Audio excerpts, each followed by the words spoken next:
So welcome you all. This is MAT की class में हम लोग मिनिमम अल्टरनेटिव टैक्स. ये जो असेसमेंट ऑफ फर्म है ये हम लोग लाइव क्लास नहीं लेंगे. ये हम लोग ऑलरेडी रिकॉर्डेड है, लेटेस्ट है. इसी से ये इसकी वीडियो आपको मिल चुकी होगी पेन ड्राइव में. अगर पेन ड्राइव में नहीं मिला तो मैं अपलोड कर दूंगा, वहां से आप डाउनलोड कर लेंगे. उसके बाद असेसमेंट ऑफ एलएलपी जो फर्म के साथ होता है वही एलएलपी के साथ होता है. दूसरा सीएस प्रोफेशनल में वो कभी कभी असेसमेंट ऑफ फर्म के प्रैक्टिकल क्वेश्चन 5 मार्क्स का पूछ लेते हैं, तो इसको आप करके जा सकते हैं. वैसे हम लोग लास्ट में एक बार क्वेश्चन पेपर आपके साथ डिस्कस करेंगे.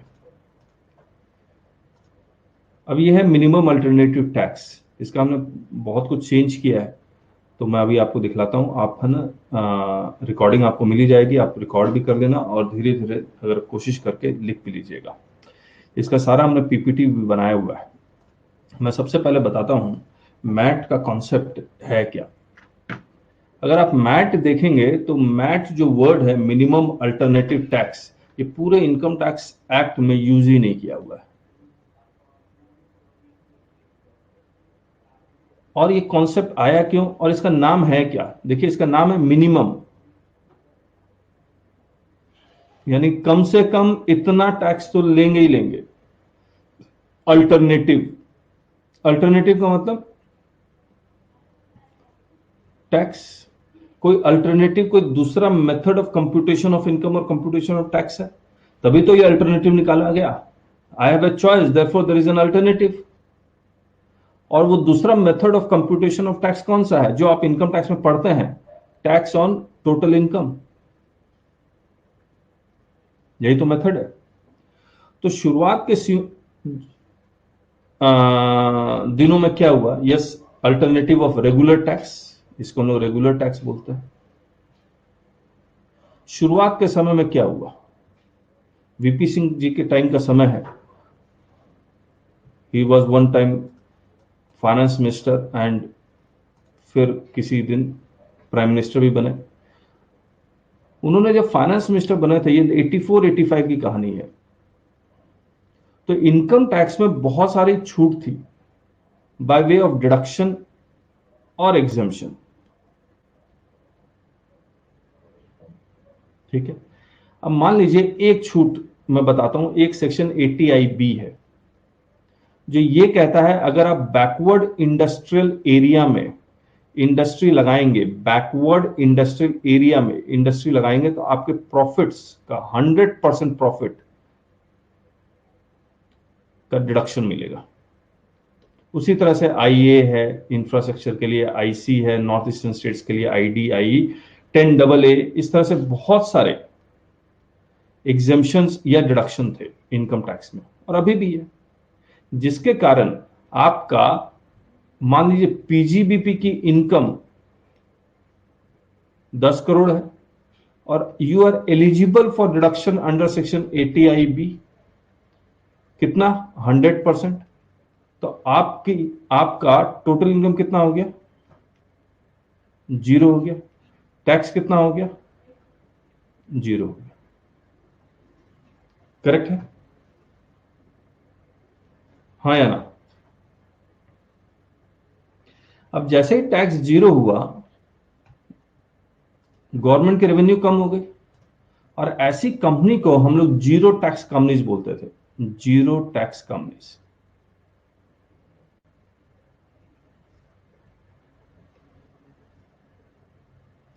तो गवर्नमेंट ने ये कहा कि हमें कम से कम, मान लीजिए उस वक्त रेट था 30%. रेट कितना है? 30%.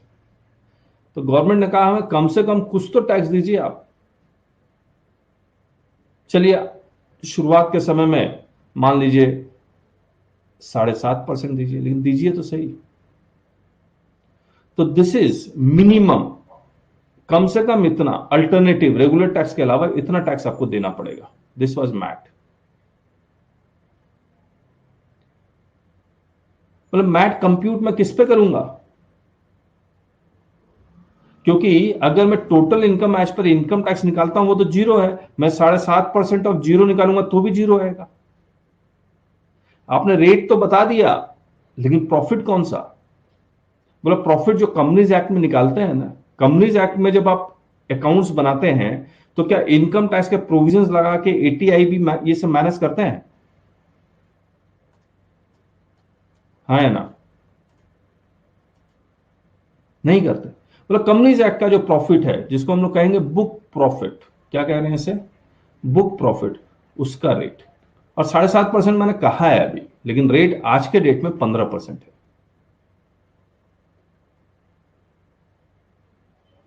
आज के डेट में कितना है? 15% है।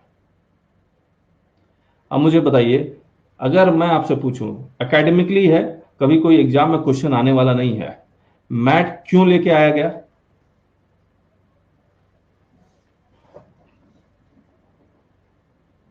मैट क्यों लेके आया गया? पर्पस क्या है उसके पीछे? To collect minimum tax revenue. और टैक्स जीरो क्यों हो जाता था? Because of exemption and deduction. Correct है?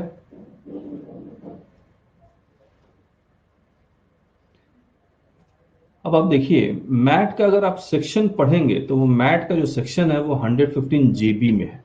ये पूरा लॉ का लैंग्वेज यहां पर लिखा हुआ है, लेकिन हम लोग आपको स्लाइड हमने बनाई हुई है, स्लाइड से देखते हैं। मैट का सेक्शन है 115 जेबी,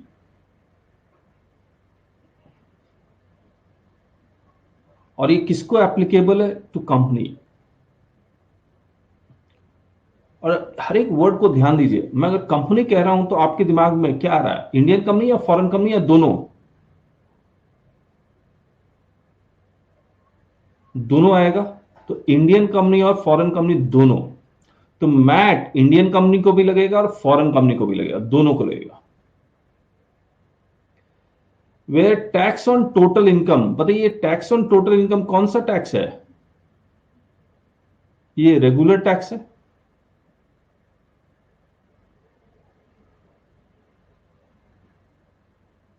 और याद कीजिए, जिन्होंने शुरुआत वाली क्लासेस देखी है, कॉर्पोरेट टैक्स रेट्स 25% वाले भी हैं और 30% वाले भी रेट है। तो शुरुआत वाले क्लास में कंपनी अगर प्रॉफिट कमाती है तो उस पर टैक्स कैसे कैलकुलेट करते हैं? तो बोलता वैसे ही टैक्स कैलकुलेट कर लीजिए। बोलते टोटल इनकम कैसे कैलकुलेट करूंगा? बोला जैसे सिखाया गया है आपको इंटर लेवल में और प्रोफेशनल लेवल में, वैसे ही कैलकुलेट करना है। रेट जो एप्लीकेबल है वही लगाना है। 400 करोड़ से अगर कम का है तो 25%, उससे ज्यादा का है तो 30%।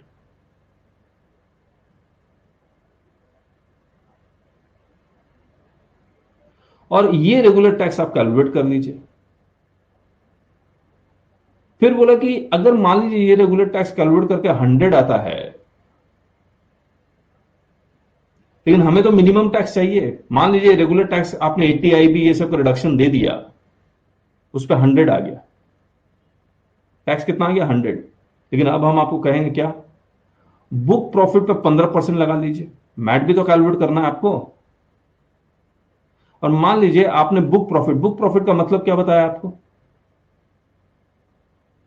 बुक प्रॉफिट का मतलब क्या बताया? जल्दी लिखिए। बुक प्रॉफिट मतलब कौन सा प्रॉफिट? कंपनी लॉ के अकॉर्डिंग जो प्रॉफिट, आप कंपनी को एप्लीकेबल है तो कंपनीज एक्ट 2013 शेड्यूल 3 के अकॉर्डिंग जो आपने प्रॉफिट एंड लॉस अकाउंट बनाया है, जो एनुअल जनरल मीटिंग में जो प्रॉफिट एंड लॉस अकाउंट और बैलेंस शीट आपने पेश किया था और जो अडॉप्ट हो चुका है, अडॉप्ट होने के बाद क्या प्रॉफिट एंड लॉस अकाउंट या बैलेंस शीट चेंज हो सकता है? हाँ या ना? एनुअल जनरल मीटिंग में अगर नहीं चेंज हो सकता, बिल्कुल ठीक है। बोला वो प्रॉफिट ले लीजिए। बोला उस प्रॉफिट का 15%, वो प्रॉफिट ले लीजिए, उसका 15%, इसको मैं है ना बुक प्रॉफिट भी बोलूंगा। और वो जो कंपनीज एक्ट में जो प्रॉफिट निकाला है उसको हम लोग बेस प्रॉफिट बोलेंगे। और उस बेस प्रॉफिट को हम लोग कुछ एडजस्ट करेंगे जो मैं आपको बताऊंगा। ठीक है? तो मैं, आप ये समझ लीजिए कि ये एडजस्टेड बेस प्रॉफिट है जिसको मैं बुक प्रॉफिट बोल रहा हूं। Let me tell you again, this is the adjusted, adjusted, ये हमारे टर्म है, याद रखिएगा। एडजस्टेड बेस प्रॉफिट, जिसको मैं कौन सा प्रॉफिट बोल रहा हूं? बुक प्रॉफिट बोल रहा हूं। बोला इसका 15% निकाल लीजिए। ठीक है, मान लीजिए ये आ गया 150। अब बताइए कौन सा टैक्स आपसे गवर्नमेंट मांगेगी, 100 मांगेगी या 150 मांगेगी? 150 मांगेगी। क्यों 150 मांग रही? Because this is a minimum tax. इतना तो गवर्नमेंट को चाहिए ही चाहिए, कम से कम। करेक्ट है। बोला अगर, तो लॉ में कैसे लिखा होगा? If tax on total income is less then, tax on total income is less than 15% of book profit. अगर ऐसा है तो 115 जे भी एप्लीकेबल हो जाता है। But if tax on total income is more than 15% of book profit, मान लीजिए ये 200 आ गया, अब, और ये 150 है, तो गवर्नमेंट फिर तो 200 ही मांगेगी, क्योंकि ये 150 तो मांगेंगे नहीं। लेकिन अगर ऐसा है मोर देन, क्या 115 जे भी एप्लीकेबल होगा या नहीं होगा? हाँ या ना? जल्दी बोलिए। If tax on total income is more than tax on book profit, 15% book profit, तो क्या 115 जे भी एप्लीकेबल होगा या नहीं होगा? हाँ या ना? लिखना है आपको। नहीं होगा। अगर 115 जे बी एप्लीकेबल, अब एक सवाल और पूछेंगे आपसे एग्जाम में कि when 115 J B is applicable, अब बताइए when 115 J B is applicable. First, पहला, it should be a company, it should be a company. दूसरा, जल्दी बताइए नहीं तो मैं बता दूंगा। दूसरा, first it should be a company, याद रखिएगा। इंडिविजुअल फर्म, एलएलपी, ये सबको मैट एप्लीकेबल नहीं है, उनको एएमटी एप्लीकेबल है, अल्टरनेटिव मिनिमम टैक्स। इन मैट तो सिर्फ कंपनी को एप्लीकेबल है। First condition, it should B a company, whether Indian company or foreign company. And second company, tax on total income should be less than tax 15% of book profit. अगर ऐसा हो जाता तो 115 जेबी applicable हो जाएगा, और अगर 115 जेबी एप्लीकेबल हो गया तो इस बुक प्रॉफिट को हम लोग टोटल इनकम मान लेंगे। ओहो, इस बुक प्रॉफिट को हम लोग टोटल इनकम मान लेंगे। तो book profit equal to total income, फिर इस टोटल इनकम पे 15% लगाएंगे। ये ड्रामा करने की क्या जरूरत थी? 15% बुक प्रॉफिट, बुक प्रॉफिट पे ही सरचार्ज और सेस लगा देते, फिर बुक प्रॉफिट को हम टोटल इनकम मानेंगे, फिर टोटल इनकम पे 15% लगाएंगे। बात तो एक ही थी, क्या बोलते हैं आप? जल्दी बोलिए। बात तो एक ही थी, बाकी लोग का रिस्पॉन्स।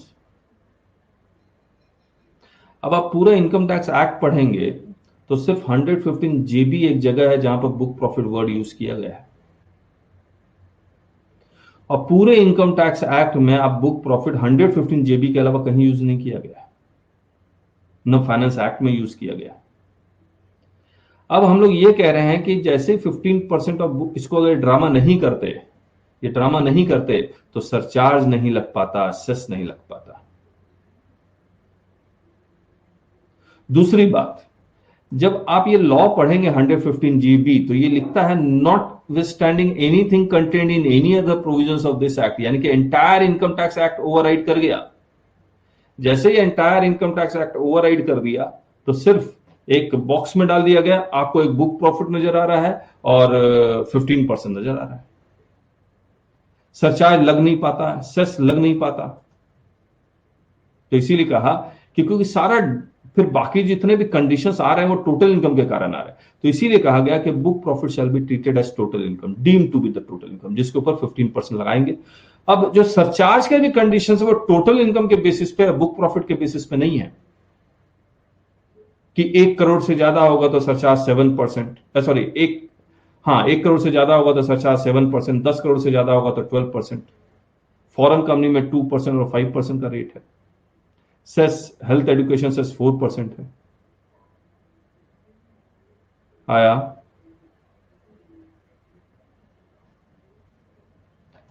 लैंग्वेज पढ़ूं आपके साथ, नॉट विस्टैंडिंग लिखा हुआ है, where in case of SSC, बोला सर भैया कौन सा एसएससी, बोला कंपनी, बोला कंपनी कौन सा, बोला अब ये तो इंटरप्रेट करो, इंडियन कंपनी फॉरेन कंपनी दोनों हो सकता है। बोला income tax payable in respect of the previous year, बोला सर इनकम टैक्स पर रेट क्या लगाएंगे, बोला जो कॉर्पोरेट्स के रेट्स लगते हैं वही लगा दीजिए। Is less than 15% of its book profit, बोला रेगुलर टैक्स अगर 15% ऑफ बुक प्रॉफिट से कम है तो such book profit shall be deemed to be the total income of the assessee and tax payable by the assessee on such total income. अब ये total income कौन सा है, कौन सा है जल्दी बोलिए।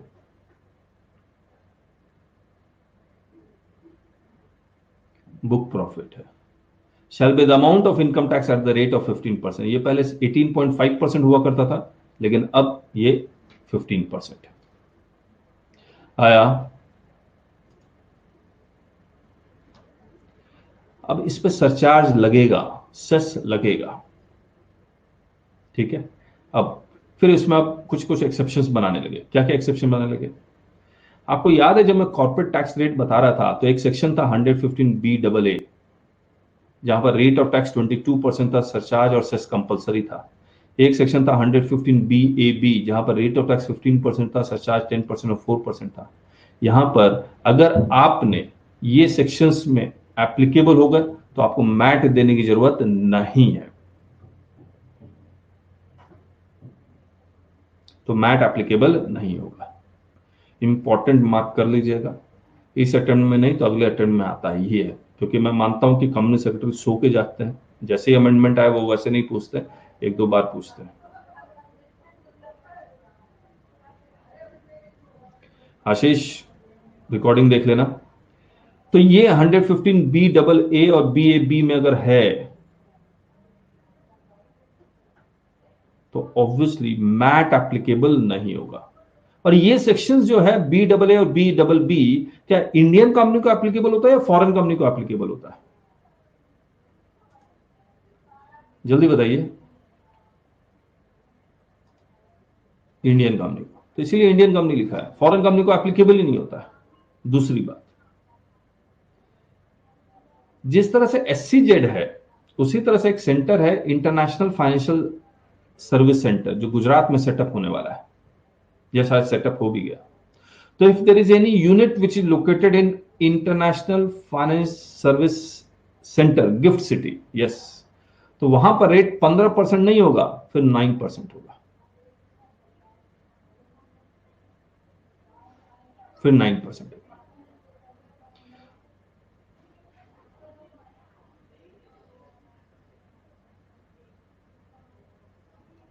करेंगे हर्षद, ये तो बात की बात है कि लॉस उस आएगा तो क्या होगा, लेकिन एक मैं पॉइंट भूल गया, वो बता देता हूं। रेगुलर टैक्स आपका 100 है, मैट आ गया 150, कितना देना पड़ेगा आपको,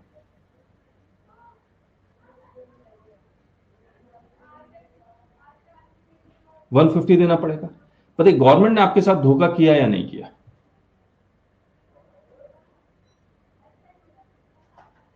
आपने इंडस्ट्री लगाई, क्या सोच के लगाई कि ATIB का मुझे रिडक्शन मिलेगा 10 साल तक, अचानक से गवर्नमेंट एक लॉ लेके आ गई, बोलता नहीं नहीं नहीं सर, ATIB का तो डिडक्शन जो आप ले रहे हैं, लेकिन एक और तरीका हम बता रहे हैं टैक्स कैलकुलेट करने का, उसमें इतना सा छोटा सा टैक्स आपको देना पड़ेगा। यहां पर टैक्स आ गया था आपका 100 और यहां आ गया था 150, या यहां आ गया 0, यहां आ गया 50, यानी कि 50 रुपीज आपको एक्स्ट्रा देना पड़ रहा है। आपका तो पूरा कैश फ्लो खराब कर दिया इस लॉ ने, और वो भी अचानक से, जबकि गवर्नमेंट ने लॉ लेके आई थी 5 साल पहले, उसके बेसिस में मैं इंडस्ट्री डाला था कि 10 साल तक मुझे टैक्स एग्जेम्पशन मिलेगा, अचानक से आप एक लॉ ले आए। धोखा हुआ या नहीं हुआ, तो गवर्नमेंट ने कहा कोई बात नहीं, क्रेडिट ले लीजिए, इसको हम लोग कहते हैं मैट क्रेडिट।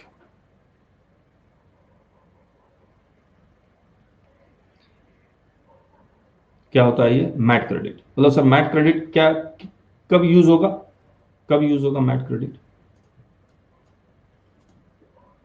बोले ये जीएसटी, जैसे जीएसटी में इनपुट टैक्स क्रेडिट होता है वैसे ये मैट क्रेडिट मतलब कब यूज होगा, बोला मान लीजिए रेगुलर टैक्स आपके 200 आ गया और मैट का टैक्स आ गया 150। आपको मिनिमम इतना देना चाहिए था, आपके पास क्रेडिट 50 रुपीज का पड़ा हुआ वो ले लीजिए, अब आप 150 दे दीजिएगा। यानी कि ये क्रेडिट एडजस्टेबल है जब रेगुलर टैक्स आपका ज्यादा हो।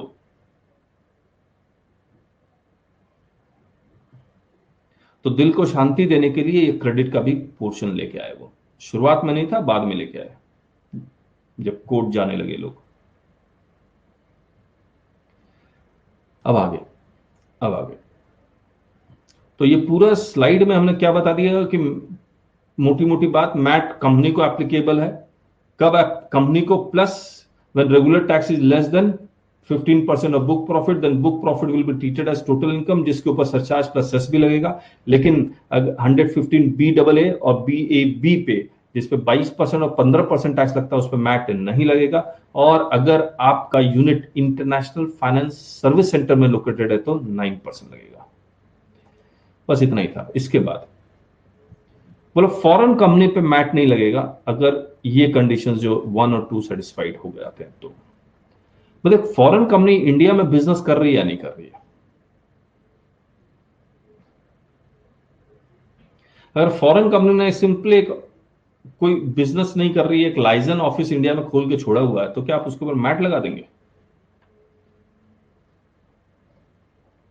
नहीं लगाएंगे। तो उन्होंने पहला कंडीशन लगाया कि फॉरेन कंपनी जिस कंट्री का है उसके साथ इंडिया का DTAA है, डबल टैक्सेशन अवॉइडेंस एग्रीमेंट या टैक्स एक्सचेंज इंफॉर्मेशन एग्रीमेंट है।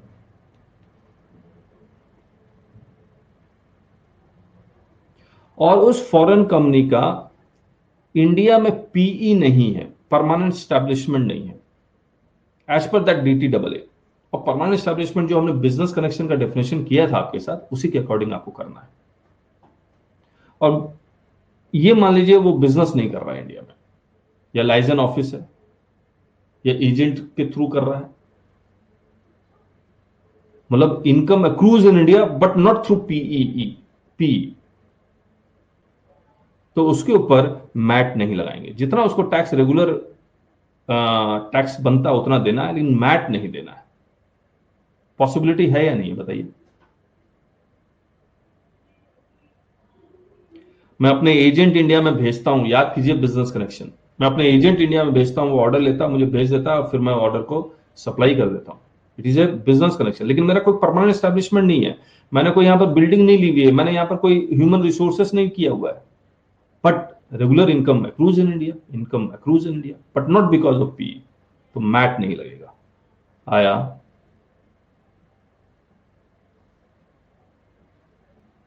और अगर DTAA नहीं है, और अगर DTAA नहीं है और उस फॉरेन कंपनी को इंडिया के किसी भी कानून के कारण उसको इंडिया में रजिस्ट्रेशन करवाने की जरूरत नहीं है, तो भी मैट नहीं लगेगा।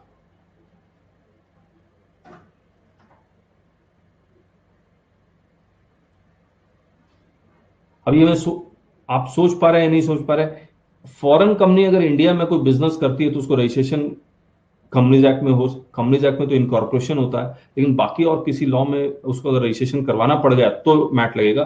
किसी भी लॉ में अगर रजिस्ट्रेशन नहीं करवाना पड़ा तो मैट नहीं लगेगा। इसका एग्जाम्पल मेरे दिमाग में अभी बिल्कुल नहीं आ रहा था, इसलिए मैं बता नहीं सकता। मेरे दिमाग में भी तुरंत सेबी आया, लेकिन फिर मैं हट गया क्योंकि FII का अलग से कुछ कहानी दिया हुआ है। ठीक है, तो आप इसको सिंपली एक बार याद कर लीजिए।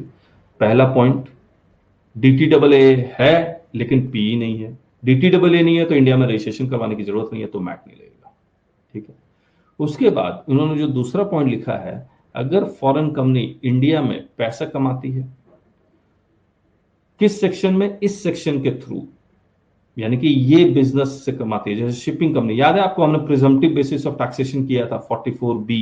शिपिंग कंपनी, बाहर की कोई फॉरेन कंपनी इंडिया आती है, वहां से कार्गो और पैसेंजर लेती है, वो इंडिया से पैसा कमा रहा है या नहीं कमा रहा है? याद बताइए।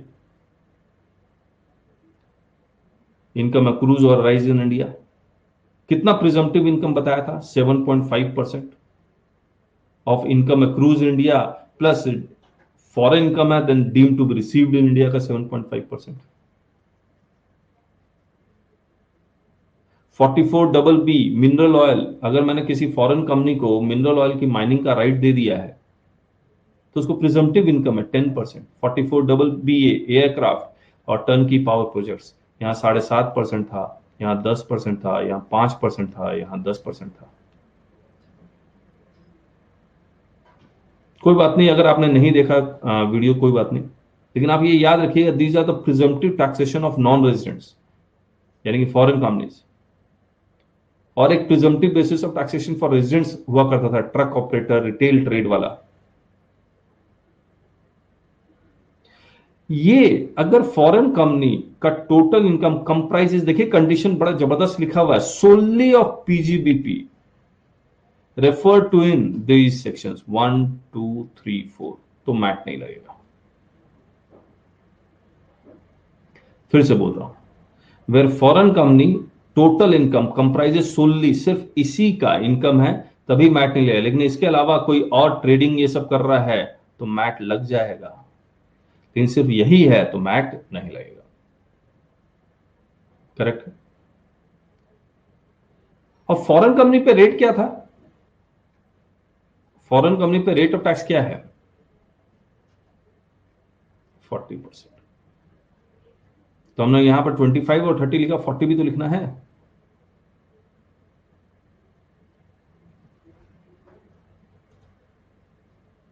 ये स्लाइड समझ में आया आपको?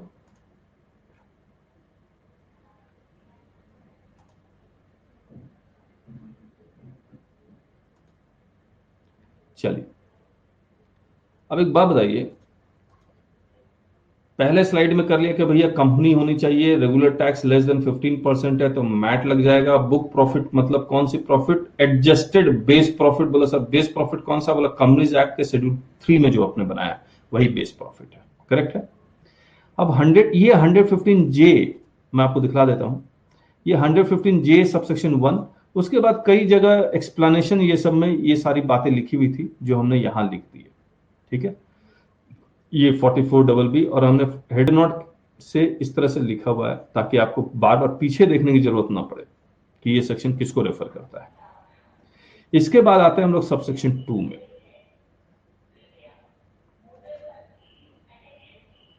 सबसेक्शन 2,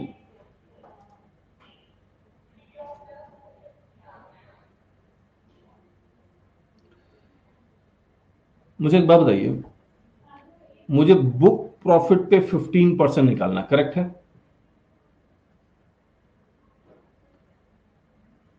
लेकिन बुक प्रॉफिट को मैं क्या नाम मैंने दिया? Adjusted base profit. और हमें कौन सा बेस प्रॉफिट कहां से निकालना है? बोला सर वो प्रॉफिट एंड लॉस अकाउंट जो शेड्यूल 3 ऑफ कंपनीज एक्ट 2013 में बनाया। ये जो प्रॉफिट एंड लॉस अकाउंट बनाया है, बताइए इनकम टैक्स में प्रीवियस ईयर का मतलब क्या होता है? इनकम टैक्स में प्रीवियस ईयर का मतलब क्या होता है? फाइनेंशियल ईयर मतलब अप्रैल टू मार्च।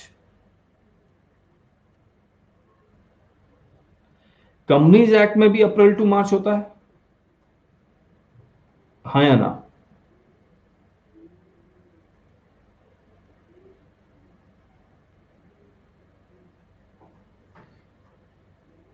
बाकी लोग जवाब दे दें, क्या कंपनीज एक्ट में भी मैं जनवरी टू दिसंबर कर सकता हूं? जल्दी बताइए।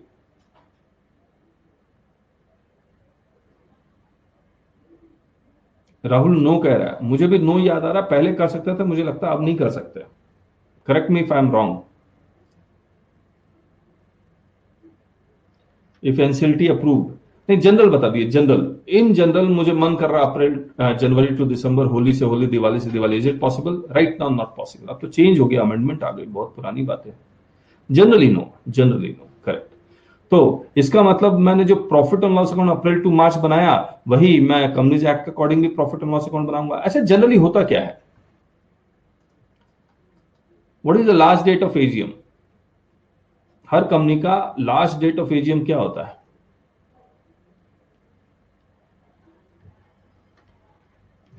30 सितंबर। और कंपनी का last date of filing of return क्या है?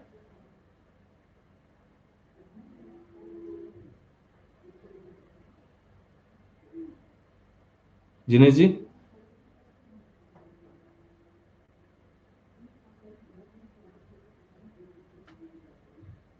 $31 और अगर इंटरनेशनल ट्रांजैक्शन है तो क्या है?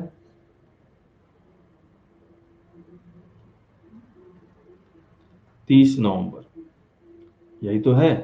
अब मुझे एक बात बताइए, क्या जब तक एजीएम में आपका अकाउंट्स अप्रूव नहीं हो जाता, अडॉप्ट नहीं हो जाता, क्या आप रिटर्न फाइल कर पाएंगे? नहीं कर पाते। आप बेसिकली करते क्या है, एजीएम में मान लीजिए आपका अकाउंट्स अप्रूव हो गया, इसमें नेट प्रॉफिट आ गया 30 लाख।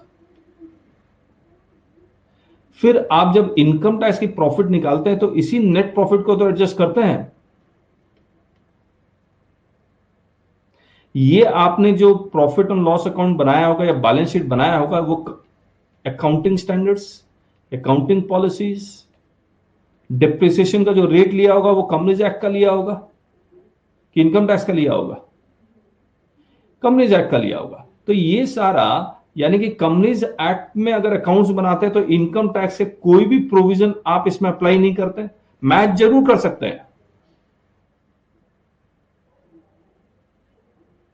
हो सकता है मैच कर जाए कि यहां भी खर्चे अलाउड हैं, आपने सैलरी दी है तो कंपनीज एक्ट में भी अलाउड है, इनकम टैक्स में भी अलाउड है, दैट इज पॉसिबल। लेकिन एडजस्टमेंट तो होता ही होता है, और डेप्रिसिएशन का तो हर हालत में एडजस्टमेंट होता है। सही बात। अब मुझे एक बात बताइए, जब इसका मतलब ये हो गया जैसे ही एजीएम, आप 30 सितंबर लास्ट डेट है, उससे पहले भी कर सकते हैं, तो आपके पास करीब करीब 1 महीने होता है। इसी 1 महीने में आपको रेगुलर इनकम का भी टैक्स निकालना पड़ेगा और मैट का भी टैक्स निकालना पड़ेगा। सही बात है या नहीं है? तभी तो कंपेयर होगा, पता लगा मैट एप्लीकेबल हो गया तो 115 जेबी के अकॉर्डिंग टैक्स देना पड़ेगा, है ना? और थोड़ा सा और अगर आगे सोचें, अगर आपका टैक्स मिनिमम 10,000 बनता है तो आपको, जल्दी बताइए, आपको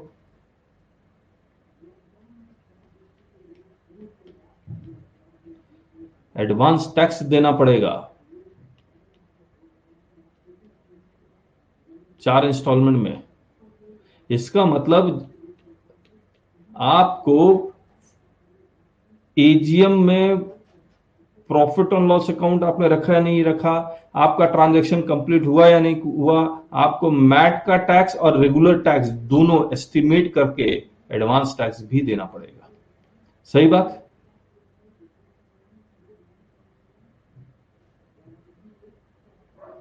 अब मैं आपसे पूछता हूं कि जब मैं मैट के लिए बुक प्रॉफिट निकालूंगा तो उसका बेस प्रॉफिट क्या होगा?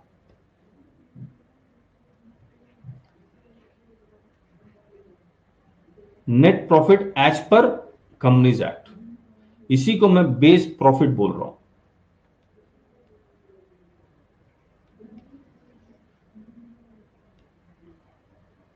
ठीक है। Prepare profit and loss account as per schedule 33 of the companies act 2013, April to March. Such account shall be prepared as per account which is laid before the AGM and has been adopted.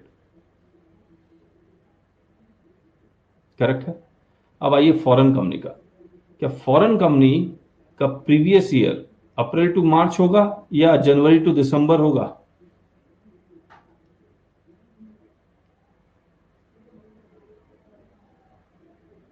दोनों में से कोई एक हो सकता है, depend करेगा।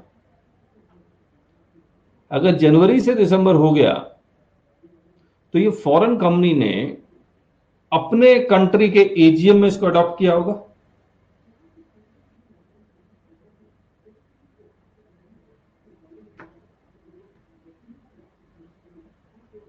है ना?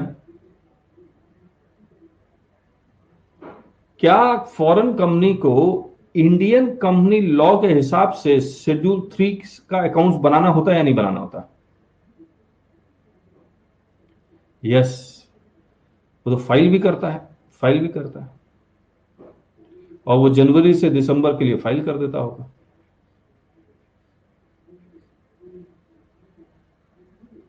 कंपनीज एक्ट तो फिर नहीं बोलता है फॉरेन कंपनी को नहीं अप्रैल से लेकर मार्च तक का बनाइए, कि बोलता है?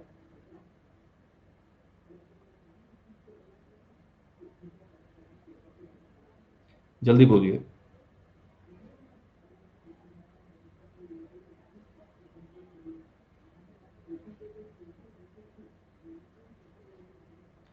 नहीं बोलता, नहीं बोलता।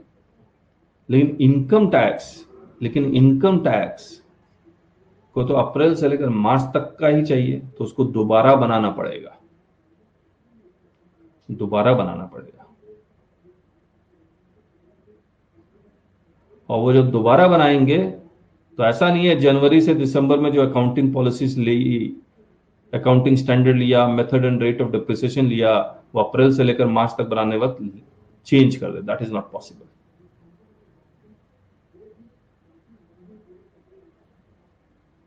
वो सेम होना चाहिए। Suppose its accounting year is from January to December, then it shall reprepare its profit and loss on the basis of same. Yes, consistency होनी चाहिए।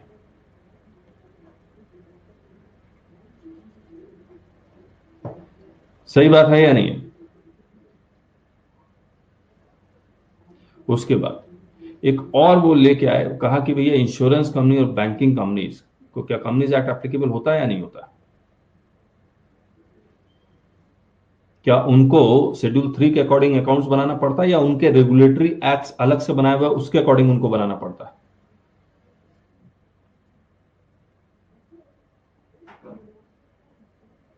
तो उनके लिए स्पेशल एक्ट है, उनके लिए स्पेशल एक्ट है। इंश्योरेंस और बैंकिंग कंपनीज के लिए वो अपने रेगुलेटरी एक्ट के लिए थ्रू बनाएंगे। इसी में जो प्रॉफिट निकाला है, इसमें जो प्रॉफिट निकाला उसी को बेस प्रॉफिट मान के एडजस्ट करेंगे। तो इनको दोबारा से शेड्यूल 3 के अकॉर्डिंग बनाने की जरूरत नहीं है। आया? चलिए, अब देखिए इन्होंने क्या किया। अब इन्होंने कहा कि भैया अब हम लोग निकालेंगे क्या, बेस प्रॉफिट हमें पता लग गया क्या है, शेड्यूल 3 का प्रॉफिट। बेस प्रॉफिट पता लग गया, शेड्यूल 3 का प्रॉफिट। ये शेड्यूल 3 का प्रॉफिट को अब हम एडजस्ट करेंगे 115 जेबी में जो एडजस्टमेंट लिखा हुआ उसी के अकॉर्डिंग। अपना दिमाग हमें लगाएंगे नहीं, हमें हमारे पास है भी नहीं, और है भी तो भी नहीं लगाएंगे। करेक्ट है? अब मैं जब ये बोल रहा हूं कि हम लोग अपना दिमाग है भी तो नहीं लगाएंगे, ऐसा मैं क्यों बोल रहा हूं?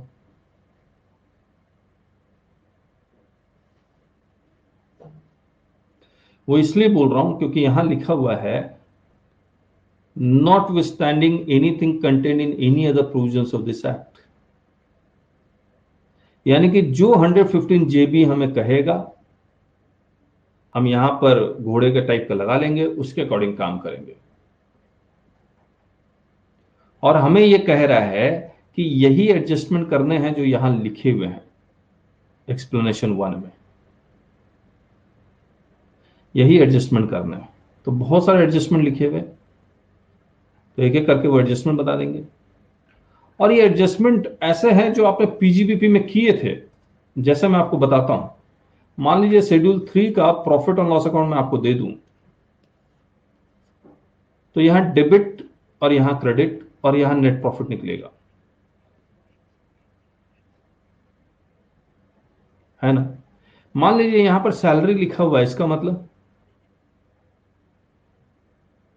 इसका मतलब क्या है कि इस नेट प्रॉफिट को, यस खर्चा तो है, डेबिट मतलब खर्चा, एक्सपेंसेस। इसका मतलब ये सैलरी ने इस नेट प्रॉफिट को कम किया। मान लीजिए मैं इसको 100 लिखता हूं और सैलरी आपका 20 है, और यहां मैं 20 लिखूंगा, तो ये 100 क्या हो जाएगा, 80 हो जाएगा। यहाँ इनकम टैक्स लिखा हुआ है 10, और इसका मतलब 10 लिख दिया, तो ये 80 की जगह क्या हो जाएगा, 70 हो जाएगा। यहां मैं डिविडेंड लिखता हूं, किसी कंपनी से मुझे मिला है 20, तो इसका मतलब ये 90 हो जाएगा। ये इनकम साइड है। अब आप पीजीबीपी याद कीजिए,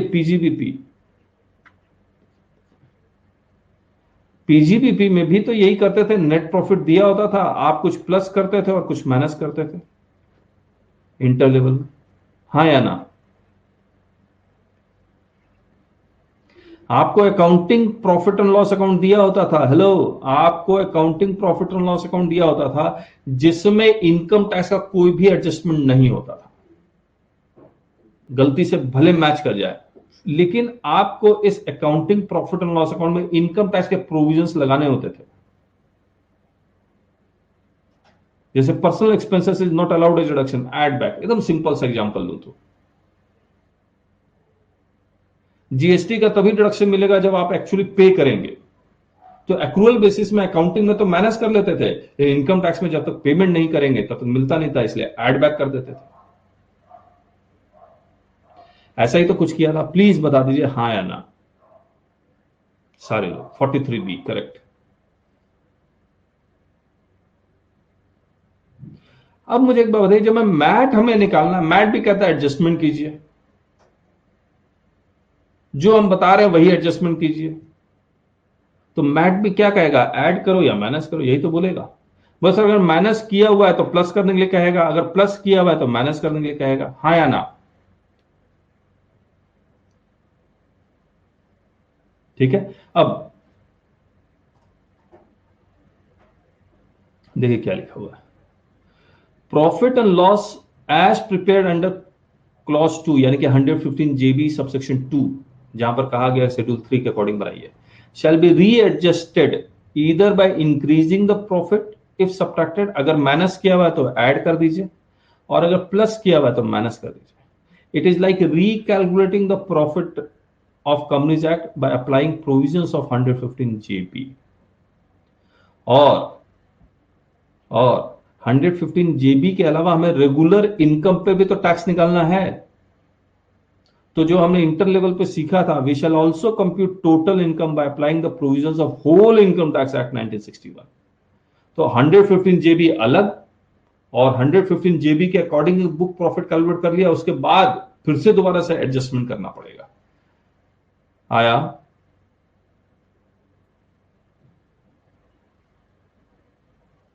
चलिए अब देखिए ये पहला एडजस्टमेंट क्या कह रहा है। पहला एडजस्टमेंट मैं लॉ दिखाता हूं। ये कहता है कि for the purpose of this book profit means the profit as shown in the statement of profit and loss account, जिसको मैंने आमतौर की भाषा में बेस प्रॉफिट बोल दिया।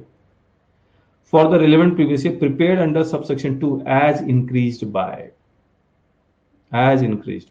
ठीक है। अब मुझे बताइए क्या लिखा हुआ, a the amount of income tax paid और payable and the provision thereof. क्या इनकम टैक्स अगर माइनस किया हुआ है तो क्या कह रहा है इसको, प्लस करने के लिए कह रहा है। हेलो, इनकम टैक्स अगर माइनस किया हुआ है तो प्लस करने के लिए कह रहा है, यानी कि ऐड करने के लिए कह रहा है।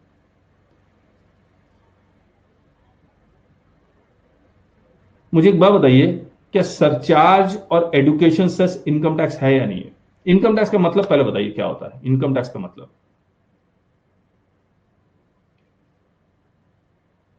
नहीं नहीं, पहले इनकम टैक्स का मतलब बताइए।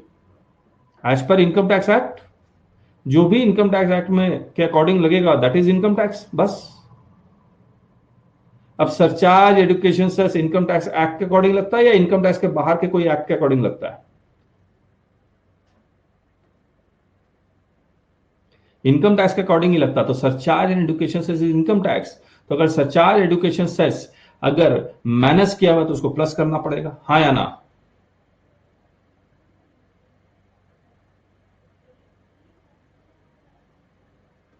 और मुझे बताइए जो डिविडेंड डिस्ट्रीब्यूशन टैक्स है या कॉर्पोरेट डिविडेंड टैक्स है, ये इनकम टैक्स है या नहीं है?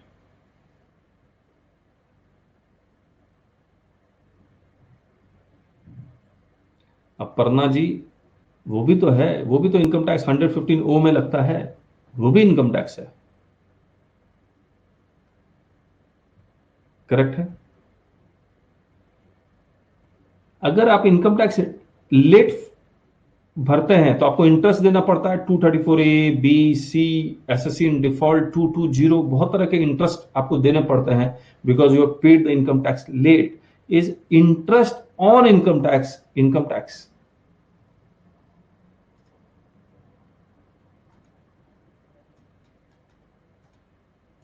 नहीं है, करेक्ट, ये आपने सही बोला।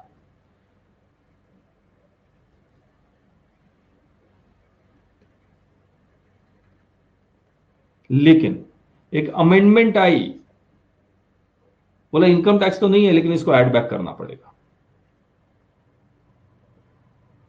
और उन्होंने डेफिनेशन, इनकम टैक्स का डेफिनेशन दिया, उस डेफिनेशन में लिख दिया interest is an income tax, interest includes income interest. अब क्या करेंगे भैया, अब तो ऐड करना पड़ेगा। जीएसटी इनकम टैक्स है, नहीं है तो माइनस किया हो तो प्लस नहीं करना। पेनाल्टी इनकम टैक्स है, नहीं है तो ऐड बैक नहीं करना है। तो इन बातों को ध्यान रखिएगा। एक बार मैं आपको पढ़ा देता हूं। Explanation 2, amount of income tax shall include CDT, corporate dividend tax या dividend distribution tax, interest, surcharge, cess, cess चाहे health education cess, STT income tax नहीं है, ठीक है। पेनाल्टी इनकम टैक्स नहीं है, ये हमने लिखा नहीं है लेकिन हमने स्लाइड में जरूर लिखा है। अब मैं एक बार दिखाता हूं आपको स्लाइड। मुझे एक बात बताइए, जब आप रेगुलर, जब आप मैट नहीं जानते थे तब भी तो इनकम निकालते थे, टोटल इनकम, उस वक्त क्या इनकम टैक्स को ऐड करते थे या नहीं करते थे? अगर माइनस किया हुआ तो ऐड करते थे या नहीं करते थे? करते थे, क्योंकि पर्सनल लायबिलिटी है, सेक्शन 40 स्मॉल ए में था वो, है ना। तो हमने क्या किया ये देखिए, इनकम टैक्स बुक प्रॉफिट निकालते वक्त और इनकम टैक्स निकालते वक्त, क्लियर है। मैं आपसे पूछूंगा इनकम टैक्स बुक प्रॉफिट निकालते वक्त ऐड होगा या नहीं होगा, हाँ या ना? जल्दी लिखिए। यस, इनकम टैक्स निकालते वक्त yes. Interest on income tax book profit निकालते वक्त यस, इनकम टैक्स निकालते वक्त यस। पेनाल्टी बुक प्रॉफिट निकालते वक्त अगर माइनस किया हुआ तो प्लस करेंगे? नहीं, कोई एडजस्टमेंट नहीं, कोई एडजस्टमेंट नहीं। लेकिन इनकम टैक्स निकालते वक्त, यानी कि टोटल इनकम निकालते वक्त यस करना पड़ेगा, क्लियर है। डीडीटी बुक प्रॉफिट और इनकम टैक्स निकालो दोनों वक्त अगर माइनस किया हुआ तो प्लस करना पड़ेगा। सरचार्ज बुक प्रॉफिट और इनकम टैक्स निकालते वक्त माइनस किया हुआ तो प्लस करना पड़ेगा। सेस अगर बुक प्रॉफिट और इनकम टैक्स निकालते वक्त अगर माइनस किया हो तो प्लस करना पड़ेगा। आया?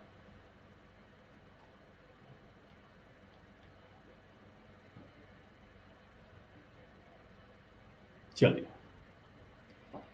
इसके बाद ये दूसरा एडजस्टमेंट देखिए क्या कहता है।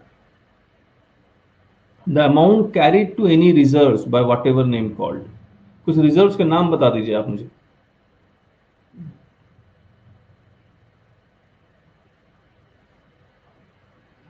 जनरल रिजर्व, जो नॉर्मली डिबेंचर रिडेम्पशन रिजर्व भी है, कैपिटल रिडेम्पशन रिजर्व भी है। लेकिन रिजर्व क्रिएट होता कैसे ये बता दीजिए। How is reserve being created, कहां से क्रिएट होता है?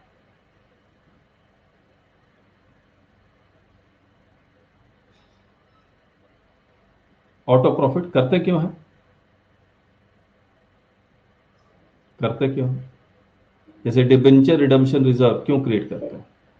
जनरल रिजर्व तो ऐसे ही क्रिएट कर देते हैं। अरे क्या कंपनीज एक्ट में कोई रिक्वायरमेंट है जनरल रिजर्व क्रिएट करना कंपलसरी है?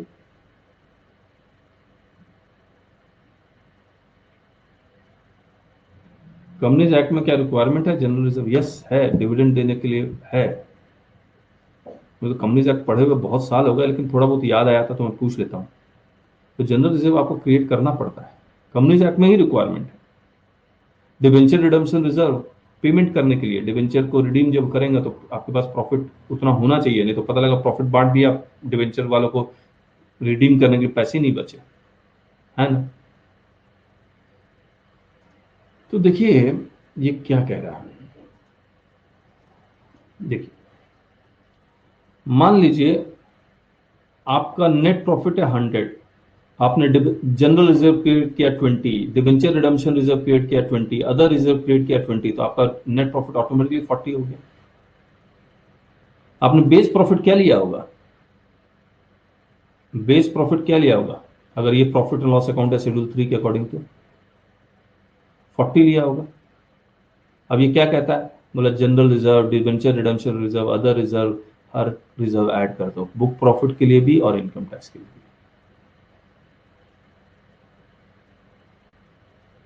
आया?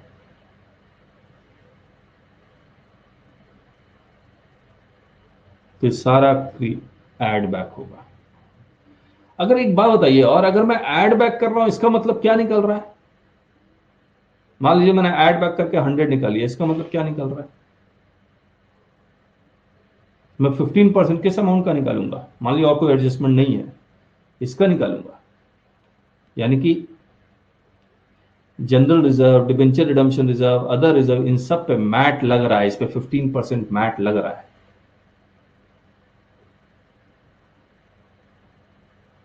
आया?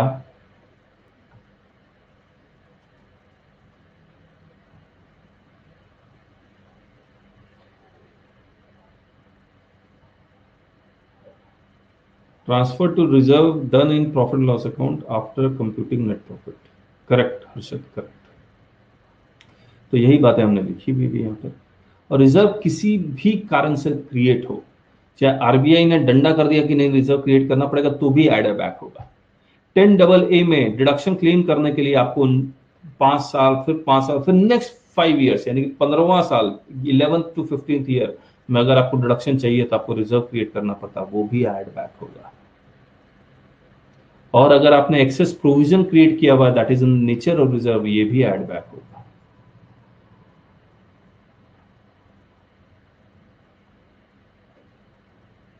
ठीक है, ये एक्सेस प्रोविजन क्या, अभी थोड़ी देर में बताते हैं आपको। बताइए।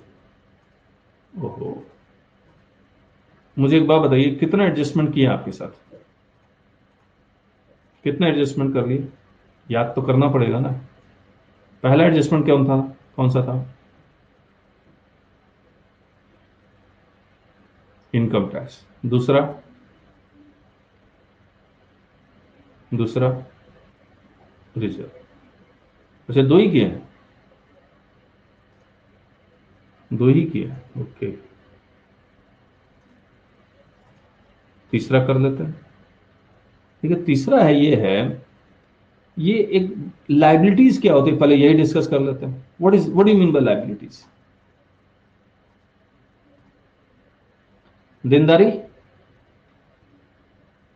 आपको एम्प्लॉय को सैलरी देनी है, देनदारी है आपकी।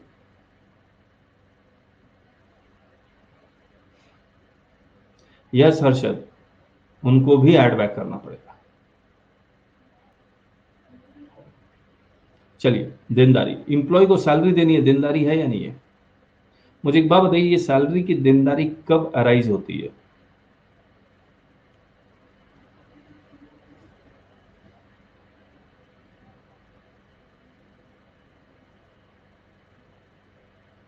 एक्रूवल सिस्टम बता दीजिए, accrual system. Her month and में, हर मंथ में, एंड ऑफ मंथ। जिनेश जी, हाँ ठीक है, एंड ऑफ मंथ। इंप्लॉय को जितने भी बिल्स आते हैं, इलेक्ट्रिसिटी बिल, वाटर बिल, या और किसी भी तरह का बिल है, उसकी देनदारी कब अराइज होती है कि हाँ अब लाइबिलिटी मेरी बन गई, मुझे तो देना ही पड़ेगा? तभी तो बुक्स में चढ़ाएंगे कि हाँ देनदारी है, बन गई मेरी। इलेक्ट्रिसिटी बिल आया नहीं, आप बुक में थोड़ी चढ़ा देंगे यस ड्यू डेट।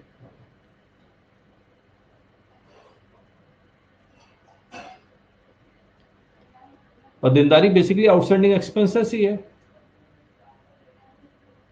मुझे बताइए, इंप्लॉय को मुझे ग्रेचुटी देने की देनदारी कब बनेगी?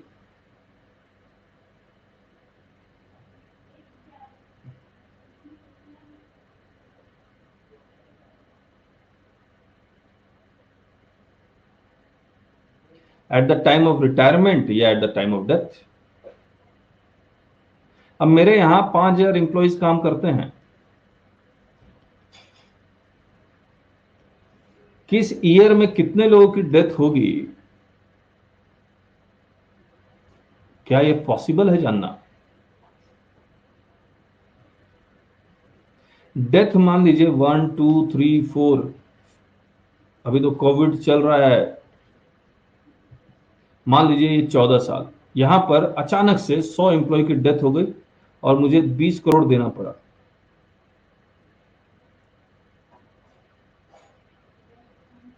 और मैंने इस इस इमरजेंसी के लिए 14 साल पहले, यानी कि शुरुआत से कोई इमरजेंसी फंड बनाया ही नहीं,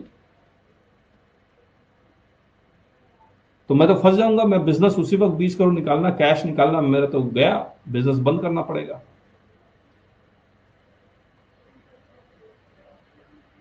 तो इस इमरजेंसी फंड मुझे शुरुआत से क्रिएट करना पड़ेगा बाय मेकिंग प्रोविजंस।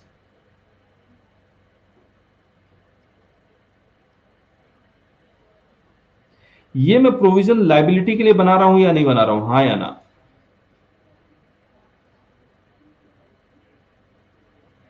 ये लाइबिलिटी क्या सर्टन लाइबिलिटी है कि हाँ मरने ही वाले हैं, इतने इस साल में इतने लोग मरेंगे ही मरेंगे, ये अनसर्टन? अनसर्टन। लेकिन अगर कोई साइंटिफिक बेसिस निकाल लें, पास्ट स्टैटिस्टिक्स को देख लें कि इतने लोग इस इंडस्ट्री में, इंडस्ट्री सीमेंट इंडस्ट्री है तो इतने लोग मरेंगे, फार्मा इंडस्ट्री है तो इतने लोग मरेंगे, ऐसे वो पास्ट डेटा निकाल ले, ट्रैफिक, क्योंकि हर एक इंडस्ट्री का अपना अपना कहानी होता है। सीमेंट इंडस्ट्री में पॉल्यूशन ज्यादा होता है, फार्मा इंडस्ट्री में कुछ और कहानी होती होगी, तो वो स्टैटिस्टिक्स है उनका, वो टेक्नोलॉजीज एक्सपर्टाइज हमारे पास नहीं है, लेकिन वो स्टैटिस्टिक्स है। उसके बेसिस पे अगर हम लोग प्रिडिक्ट कर सके कितनी लाइबिलिटी बननी चाहिए, तो अब बताइए वो अनसर्टन रहेगी या सर्टन रहेगी?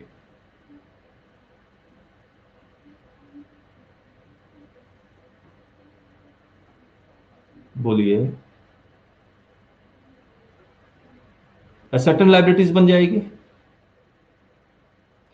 अब असर्टन लाइबिलिटीज में मुझे एक सर्टिफिकेट मिल गया एक्चुअरीज से या किसी एक्सपर्ट से, और मुझे कहा कि भैया आप 10 करोड़ रुपया का असर्टन लाइबिलिटीज का फंड बनाते रहिए, यानी कि प्रॉफिट ऑन लॉस अकाउंट, और यहां पर आप लिखिए प्रोविजन, क्योंकि देनदारी अभी आई नहीं है। हेलो, देनदारी तो मरने के बाद आएगी, रिटायरमेंट के बाद आएगी। प्रोविजन फॉर असर्टेन लाइबिलिटीज लिख सकता हूं या नहीं लिख सकता हूं? 10 करोड़ करेक्ट है। ये एड बैक नहीं होगा, ये एड बैक नहीं होगा, ठीक है। लेकिन मुझे सर्टिफिकेट मिला 10 करोड़ का, मैं कहता हूं नहीं यार, मैं थोड़ा सा कंजर्वेटिव आदमी हूं, मैं 12 करोड़ का प्रोविजन क्रिएट करूंगा। अब एक्सेस प्रोविजन इज रिजर्व, आपने अलग पैसे इकट्ठा कर लिए, बेसिकली रिजर्व क्या, फंड है, तो 2 करोड़ एड बैक हो जाएगा। 2 करोड़ एड बैक। अब मैं आपको बताता हूं, मैं 12 करोड़ नहीं रखता हूं, मैं 10 करोड़ ही रख रहा हूं, ठीक है। 10 करोड़ बुक प्रॉफिट निकालते वक्त ये 10 करोड़ का कोई एडजस्टमेंट होगा या नहीं होगा?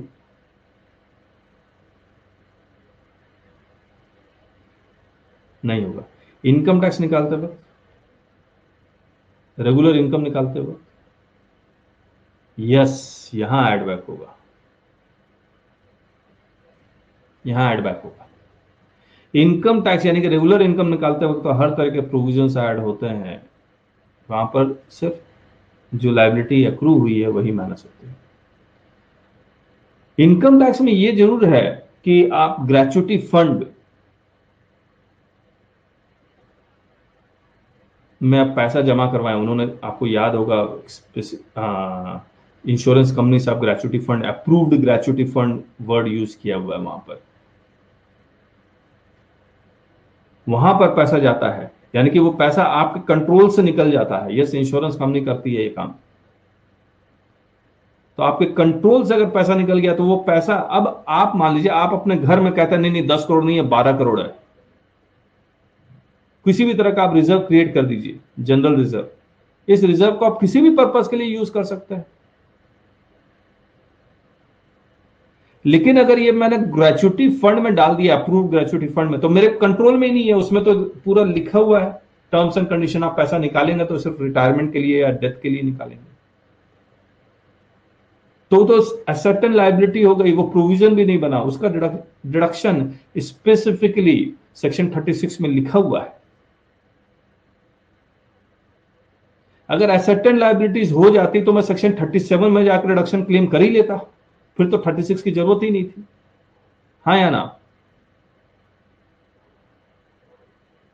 और याद रखिएगा, मैं सेक्शन बोल तो रहा हूं, मुझे नहीं पता आप लोग कितने लोग मेरे साथ चल पा रहे हैं। सेक्शन 36, 37 आप पीजीबीपी की, आपको हमने एक fast track quick revision income tax दिया हुआ बुक, वहां पर पीजीबीपी के हर एक सेक्शन में 36, 37 ये सब लिखा हुआ है। 36 is specific expenses allowed as deduction, या प्रोविजन, रिजर्व, फंड, यहां पर स्पेसिफिक हैं विच इज अलाउड डिडक्शन, ये जनरल है।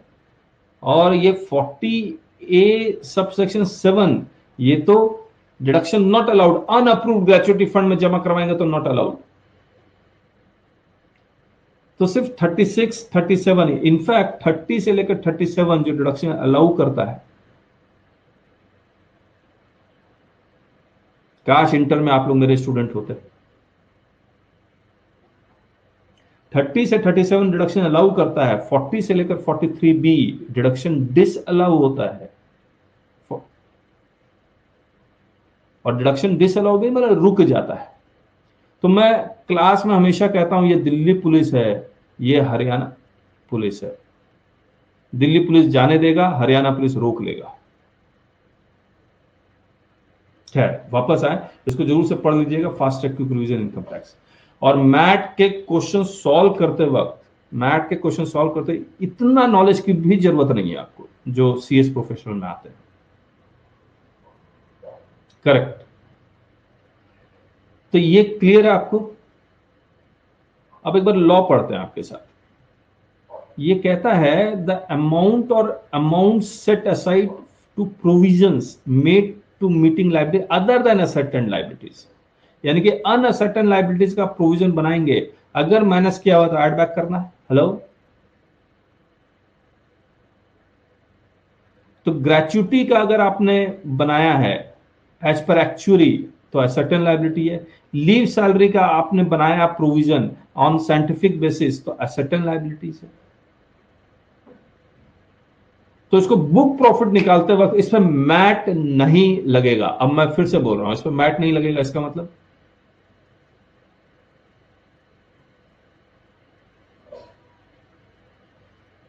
ये एड बैक नहीं होगा, कोई एडजस्टमेंट नहीं होगा। इनकम टैक्स निकालते वक्त यानी कि रेगुलर इनकम निकालते वक्त ये एड बैक करेंगे। हाँ या ना? आया?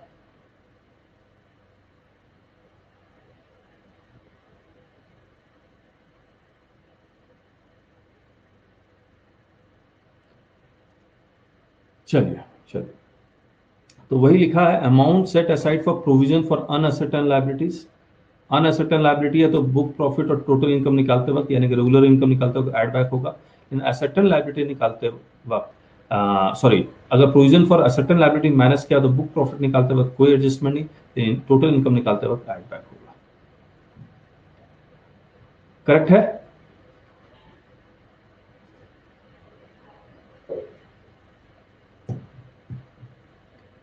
आया? अब आगे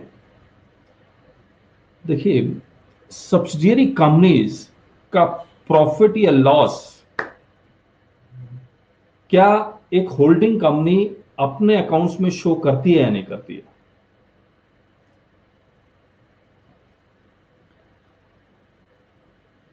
शेयर होल्डर ने कंपनी बनाई ए लिमिटेड, ए लिमिटेड ने एक 100% सब्सिडरी बनाई बी लिमिटेड। बताइए बी लिमिटेड में किसका पैसा लगा हुआ है?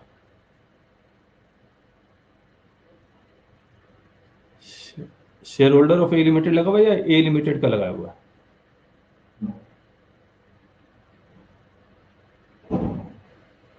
क्या आपको नहीं लगता शेयर होल्डर का भी इसमें पैसा लगा हुआ है? बेसिकली मैं तो यही कहूंगा शेयर होल्डर का ही पैसा बी लिमिटेड में लगा हुआ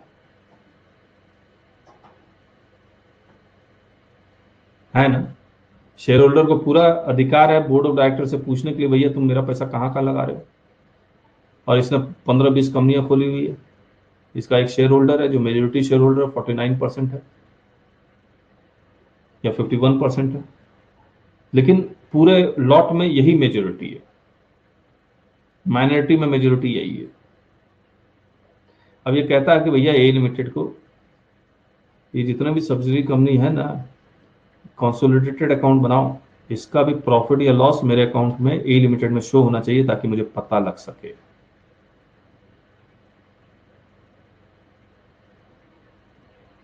ये कंपनी इनको डिविडेंड देगी तब तो ये लिख देगा डिविडेंड। तो मैं डिविडेंड की बात नहीं कर रहा हूं,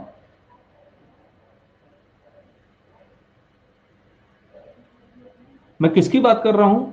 लॉस। अगर कोई कंपनी में लॉस आया तो लॉस ऑफ सब्सिडी कंपनी वो यहां लिखेगा, हाँ या ना?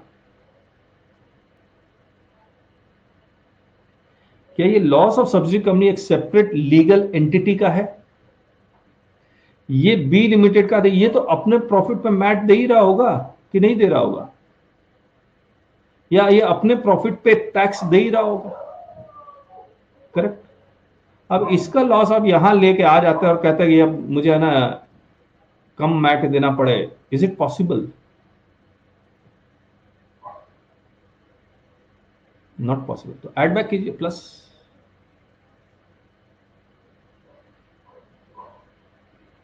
And loss includes income also. सही बात है या नहीं है? और अगर इनकम ऑफ सब्सिडी कंपनी मैंने प्लस किया हो तो मैं क्या करूंगा?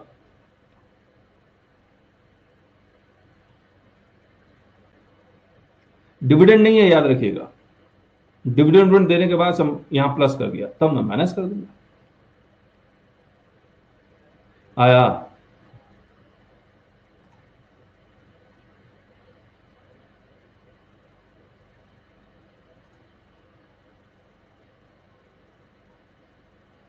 ठीक है, अब कहानी समझिए। अब एक लास्ट कर रहे हैं यहां पर, फिर हम लोग कल करेंगे। डिविडेंड पेबल, पेबल याद रखिए, मैं लॉ दिखलाता हूं। तो the amount by way of provision for losses of subsidy company या actual losses of subsidy company, दोनों अगर माइनस किया हो तो प्लस करेंगे। द अमाउंट और अमाउंट्स ऑफ डिविडेंड पेड और propose shall be added back. और जैसे ही मैं डिविडेंड बोलूँ इंटरिम फाइनल, इससे कोई फर्क नहीं पड़ता, डिविडेंड का कोई भी नॉमेनक्लेचर और dividend is given out of profits to the share holders. अगर ये माइनस किया हुआ तो प्लस करेंगे, करेक्ट है? और कंपनीज एक्ट में आप देखेंगे तो वो basically profit and loss appropriation account बनाते हैं और बोल चाल की भाषा में below the line above the line, below the line above the line की बात कर रहे हैं। तो dividend below the line minus होता है या अबव द लाइन माइनस होता है? Below the line, below the line, correct. तो अगर डिविडेंड चाहे इंटरिम हो, फाइनल हो, कुछ भी हो, प्रॉफिट एंड लॉस अकाउंट में अगर ये माइनस किया हुआ है तो प्लस कर देंगे। डिविडेंड कहीं से मिला है तो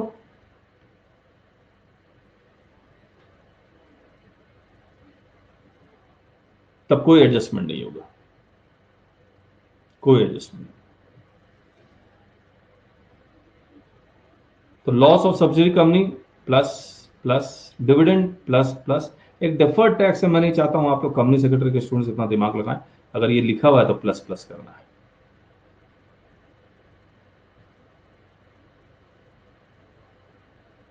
ठीक है,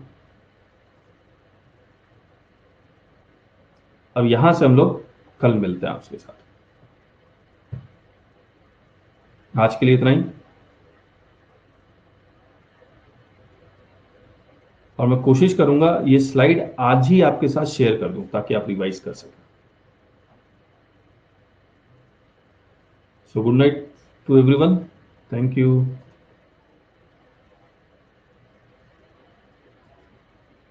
सेम टाइम 8 बजे।